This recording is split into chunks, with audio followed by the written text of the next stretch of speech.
All right, y'all. This is Taylor Ursula of That's a Pisces, and it's time to talk about our Leo full moon. Let's do it. This full moon in Leo is taking place on Thursday, the 25th at about 10 a.m. here on the West Coast, earlier in the morning elsewhere. And this moon is taking place at 5 degrees of Leo.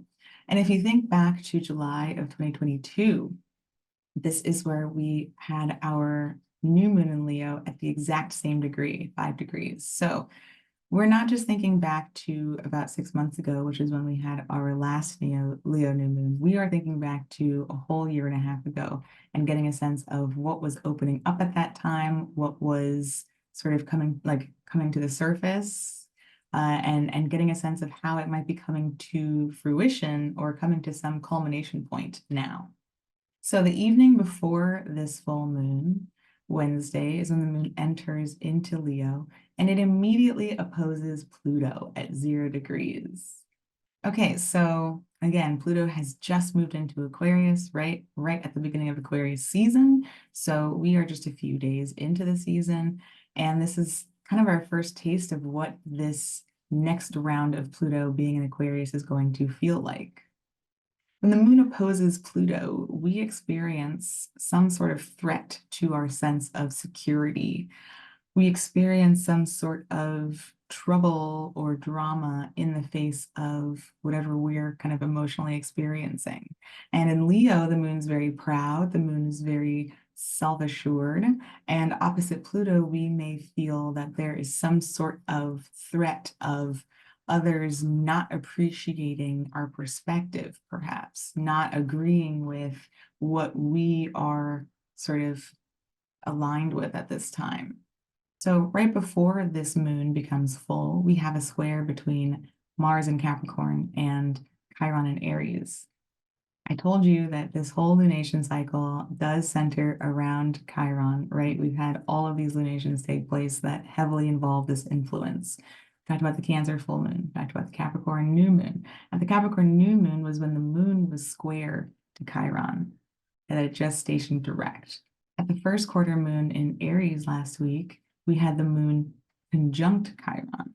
Now we see Mars making a square to Chiron, and this moon will come in to form a trine to Chiron. So where Mars is now sort of wrapped up in this entanglement and also ruling Chiron, let's break that down really quick.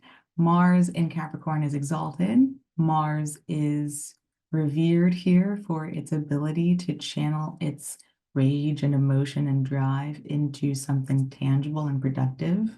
So Mars here is probably enjoying what it's able to produce at this time, enjoying its ability to make moves, right? And at the same time, Chiron represents where we have failed to initiate, where we have struggled to start something. Mars in Capricorn is sort of like taking the thing up the mountain, but Chiron sort of introduces this element of, or this reminder of, everything I haven't been able to carry up the mountain, everything I have struggled to finish carrying up the mountain, everything I wanted once to carry up that mountain and it was taken from me, or I was told I couldn't, right? Fill in what that narrative feels like for you personally. But we definitely get a sense that what we're able to accomplish now is creating some friction with what we haven't been able to accomplish before. The moon goes on to oppose the sun at 5 degrees and then squares Jupiter at 6 degrees. So we might really we might be in our feelings about what it is we are able or not able to accomplish at this time. We might see what we've been able to accomplish now and get stuck on what we couldn't do in the past and really amplify that. There is something about the self and the other taking place at this full moon, right? Leo is about the individual. Leo is about pride. Leo is about being and feeling complete in that being, finding where we stand out and being able to enjoy that uniqueness. And Aquarius is about where everyone has something unique about them, right? And so Leo must exist within the realm of Aquarius. And healthy Leo is where we're able to recognize each other's unique traits and celebrate those as a collective without feeling less than or like we're not getting the praise that we deserve individually. So you can see where this kind of wraps up into this Mars square Chiron story. If I'm not, if I'm reflecting on what I wasn't able to create or initiate then that impacts my feeling that my unique expression is not being received or not being honored. That's where Jupiter might make us go above and beyond, might compel us to overcompensate or act out in some way to make up for whatever feelings of lack we are encountering at this time. It may, conversely, invite us to lean further into some of the groundedness of Jupiter, connect with where we are appreciated and respected and honored for what we contribute and create. So there's a couple ways this can play out. Remembering that the opposition to Pluto is what began this lunation here in Leo. And so we are dealing with feelings of power, feelings of capacity, feelings of strength. Now, on Friday is where we see the moon then enter into a trine with Chiron. So the moon is now making nice with this wound, this feeling of ache. And maybe we're able to bring some sense of reconciliation here. Maybe we're able to see all of it for what it is, everything that we couldn't do, everything that we've been able to do in the wake of that original sensation or experience, and finding some sort of resolution or reconciliation about what that story has meant to us. The moon then makes a trine to the north node, which further amplifies that sense of bringing some sort of peace to this story, because the north node here in Aries is helping us kind of start over here and to rewrite some of that narrative of where we couldn't before. The moon then squares Uranus, and this is the day that Uranus stations direct. So this is the final conversation for Uranus in that retrograde state. There's something there that's pushing us to break free from something. This is Uranus moving its slowest as well, and the moon is the fastest moving body. So there's something contradictory in that energy too. Leo wants to be able to run with what it believes. Uranus is asking, it's a nice way of putting it, forcing us maybe to imagine what we could feel beyond that. And again, in Uranus stationing direct, we now will have all the planets direct. Woo, okay. And so there's something there that Uranus wants us to really focus on, right? It's an outer planet. It moves very slowly. So really when it stations is when it's going to feel the most palpable.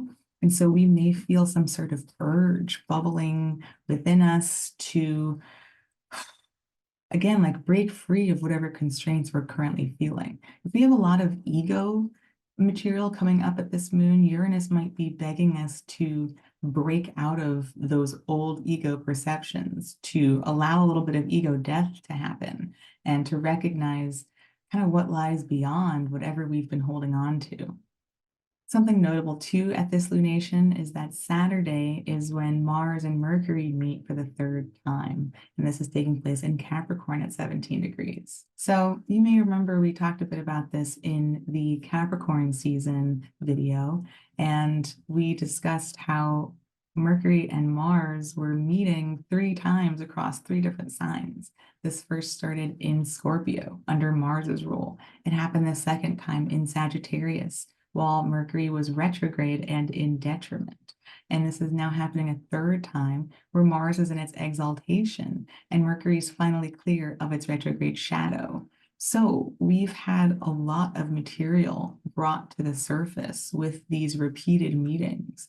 And at this third pass, we may feel some sense of completion. We may see that everything is finally here on the table, right? Mercury and Mars together are our intellect and our drive. When they meet, they tend to pop off. They tend to go above and beyond.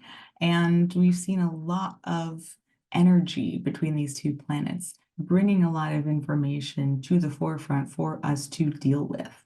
On this third one, again, Mars is in its exaltation, and this may be where we're finally able to act on something in such a way that allows us to complete it or to excel in the processing of it. That was started way back in Scorpio season when both these planets met for the first time.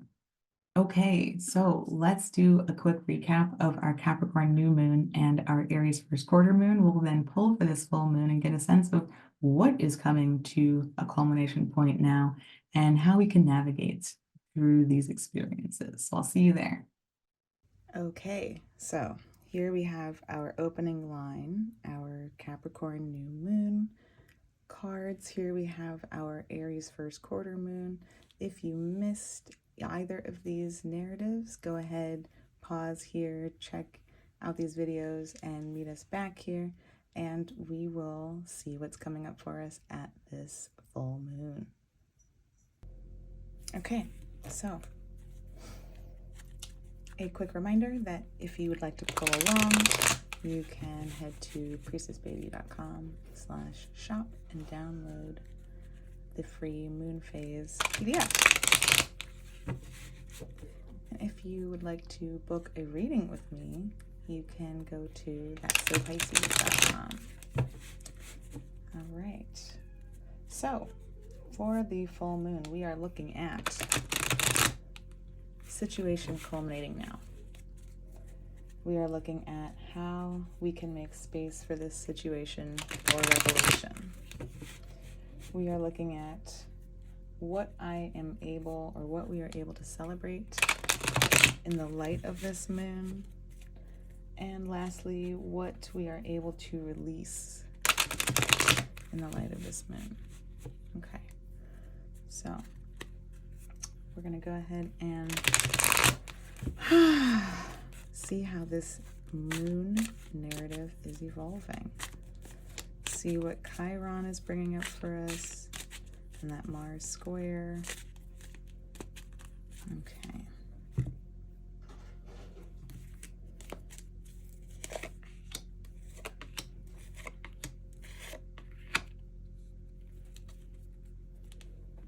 Okay.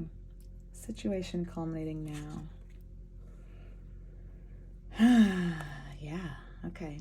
I mean, I was wondering because, when the new moon lunation starts off with the Five of Cups, it's not hard to imagine that at the full moon we would see kind of doubled, right? Like the 10 of Swords. Okay, so we started off this lunation cycle thinking about grieving something that we were losing, something that we were choosing to move away from, something that we were letting go of, right? We talked about that square to the nodes that the sun and the moon both made in that 24-hour window of the new moon, the moon being exactly square to the nodes, and how we were in a place of discomfort.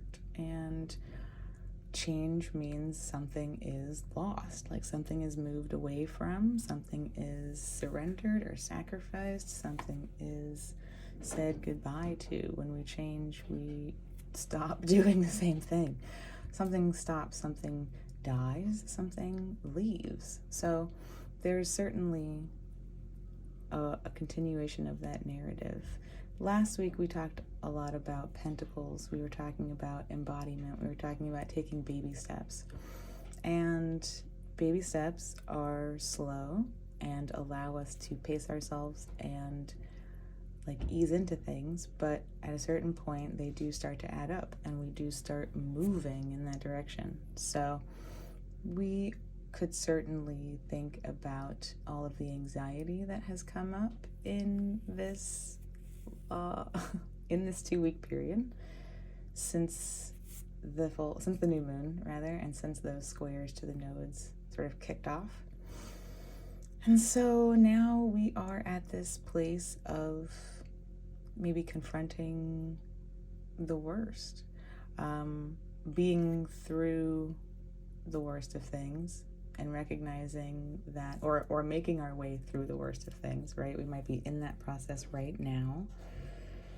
And maybe the square between Mars and Chiron that's at the actual full moon, maybe that is sort of the ramp up of these swords, and perhaps that trine from the moon to Chiron that follows up is the release. And we'll see what else is here. That's one possibility. But the 10 is a brilliant place to be with the swords because it's over. That's it. It is perhaps the worst case scenario that we imagined. Perhaps this has been a dramatic time. Perhaps this has been really painful. Perhaps that initial emotional pain that we started off with evolved into a lot of anxiety over the past couple weeks about what's going to happen. What are the consequences of this going to be? Right? So we shifted from a place of emotion with it, and now, we're here with the more mental, intellectual side of things. We are, that makes sense. It's culminating. It's the full moon. The light is revealing. And so it does reveal all of these other parts that we might now find ourselves coming to terms with, grappling with, still in the anxiety with, right? We said there may be some different possibilities as to the sequence of events that unfolds with a 10, but ultimately we are ending something, like something is done. And the anxiety is ending, like something is breaking free, something is, the night has spilled over us and the dawn is reemerging.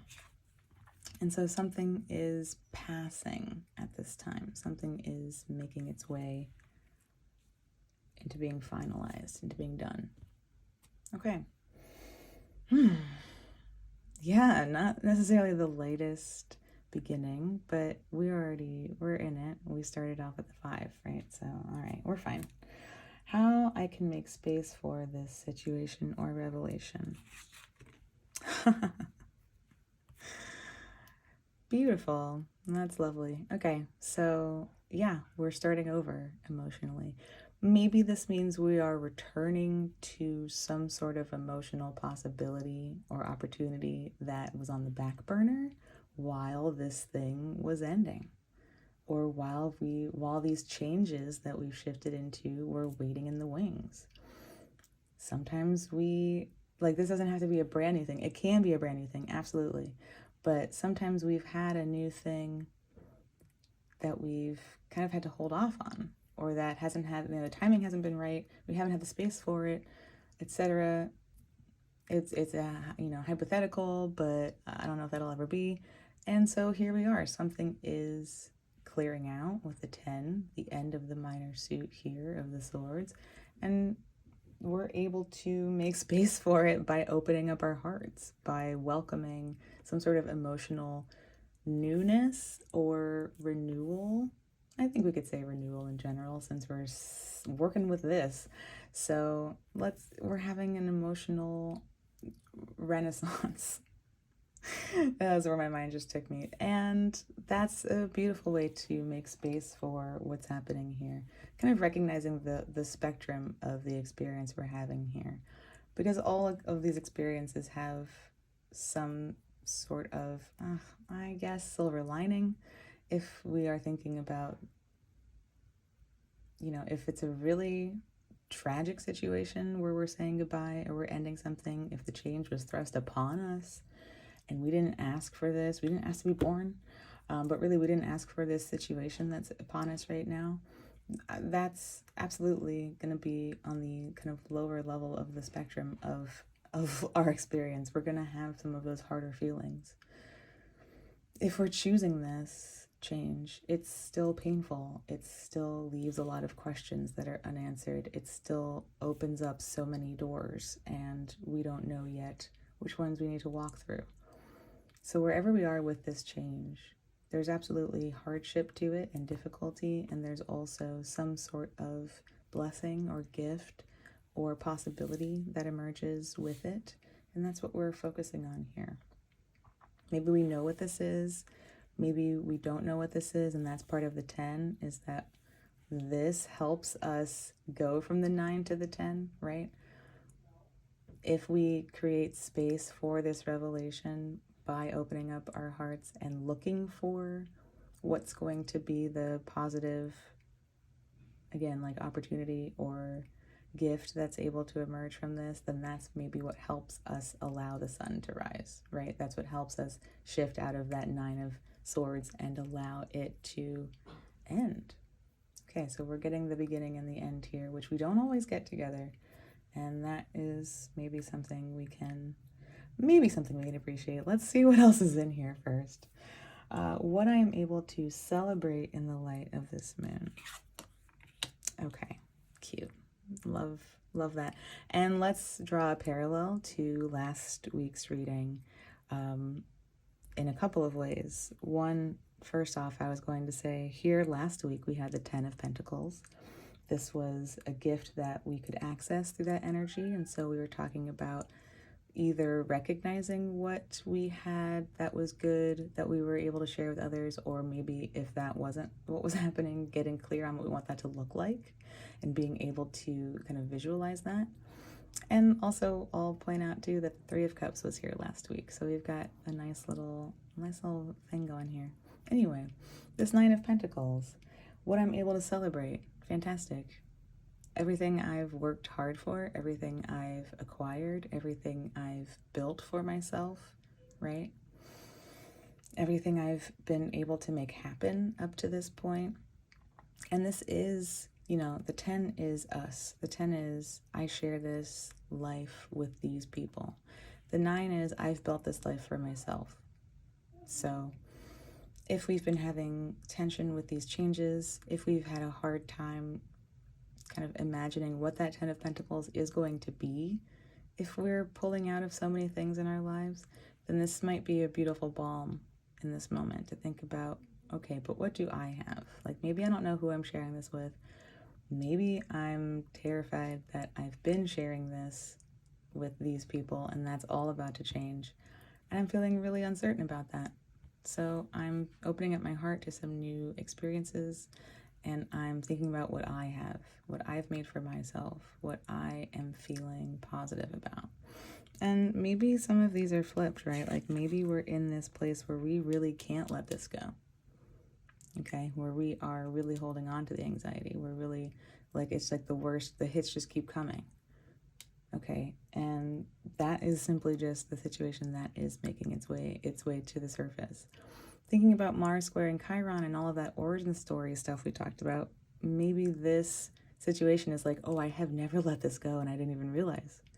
Maybe something is coming up from the past with that square to Chiron, and that feeling of, you know, we talked about what I'm able to make happen now is bringing up a lot of what I couldn't do before.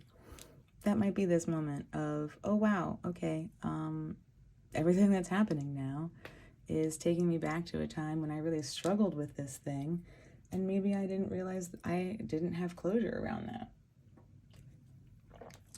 And so maybe we can make space for this situation or relation, not only by kind of opening our hearts, but like opening our hearts back to ourselves. Kind of taking some time in this full moon. I mean, it is a Leo full moon. So me, myself, and I, as Beyonce says, maybe we're turning inward to kind of allow ourselves to experience new emotions within ourselves that are about ourselves. Maybe this isn't something involving anyone else.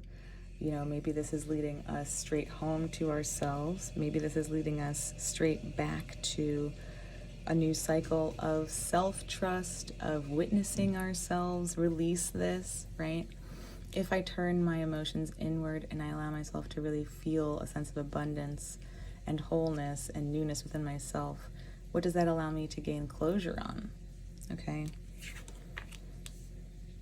And I'm gonna I'm gonna defiantly leave this as an upright card because we are talking about what we're celebrating, all right? And I think we can see this like wherever we are, and I feel like I've said this before, wherever we are, we have acquired something, okay? It's the 9, it's not the 10, it's not the end. We don't need to be we don't need to have the expectations. I'm gonna go back to what we were talking about last week about those expectations and thinking that we have to like change immediately and like jump from A to Z and like get all the things done. Okay, no, be in the present. Think about what you have right now, shifting out of any comparison mode to what you think you should have by now, what you think Bobby has, or Jimmy, or like whoever. All right. I don't know those people. Not thinking of, like just being here right now and thinking about, wow, I've made this happen. And that's pretty freaking cool. That feels really important for a Leo new moon. I mean, a Leo full moon. Like celebrating me, okay? And even if no one else is celebrating me, look, even if this is dramatic, opposition Pluto is real, okay? Like things could be really some dramatic somewhere in some capacity. So really harnessing that me power of I did this. I have recently accomplished something. When I take inventory of myself, and maybe this is where we go back to 2022, right? That Leo new moon at 5 degrees the summer of 2022. And maybe this is where we think about, let me think about this year and a half and just think about like how baller that's been. Like I made something happen for myself. This is what I can celebrate. All right. Maybe we'll flip this and say like, maybe this hasn't been external growth. Maybe this has been internal growth. And so maybe that's another reason why you don't celebrate it, or you haven't celebrated it yet, because you're like, well, that's just what I've done inside myself, but no one can see that. Well, I don't care if anyone can see it, okay? It's time for you to see it. So maybe we are flipping this, and I will allow this one reverse translation of this to be we're celebrating what we've built within ourselves. Maybe we've built some structures. Maybe we've built some inner resources. We've been building up our resilience. We've been building up our ability to work with our emotions. I'm a therapist, so I can't help it. We've been working on our communication and like how we think about ourselves, right? Okay, really positive. Like, how have you been reframing your schema in here? Okay, so maybe we're turning inward and celebrating structures we've been building within ourselves and resources we've been giving ourselves internally. Okay, all right. What I am able to release in the light of this moon. Oh, there's our card of the year, Strength. Okay. Maybe we're releasing old instincts, right? Like this has been a huge lunation cycle. This has been so many things, okay? We've really been in it. We've been in it, okay? We've had a lot of major cards too, right? We had the Sun, we had the Hierophant. We had, okay, that's it. And now we have Strength, all right? That's still a lot.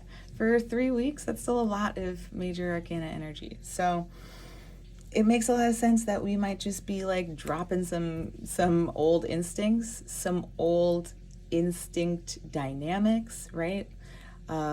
You've heard me talk about this card so far and what we're analyzing this year as we navigate it. What relationship does my intellect have to my instincts? Are my instincts suppressed and I think too much? Ooh, okay, maybe. I mean, I feel like all of us have anxiety at this point in the world, and also just where I don't know, those of us who like these things tend to have some sort of anxiety, which is why we're here. So maybe we are shifting out of over intellectualizing or starting to listen to our instincts, even though our minds are fighting us on these changes. Maybe we're so anxious about like, how could you be doing this? Are you sure? In this economy, or like just what, girl, huh? Whatever reason, there's doubt, right? Fears, okay? Maybe we are learning to trust those instincts more and shift out of this less. Maybe we've been really instinctual and we're like starting to actually change how we maybe pause and think about what our instincts are telling us, and maybe questioning some of those instincts about, are you feeling, is this something from the past? Mars square Chiron. Is this based on something where you were wounded? Is this appropriate for this moment? Where did we form this instinct? Lots of us have, I mean, if we all have anxiety, we also all have like really disconnected instincts, right? It's not that they're wrong, it's not that they're bad, it's that we have fractured, or someone or some situations or life has fractured this for us. So we're here, we're relearning, and this is what we're releasing. We're releasing some dysfunction in this space. So maybe sit with that and take some inventory on what of your instincts are shifting at this time. We are releasing some friction here. We're releasing, again, like instincts that don't serve us anymore, instincts that are maybe trying to protect us, but that we are actually no longer in need of at this time. We're releasing negative thought patterns that keep us locked out of our instinctual space.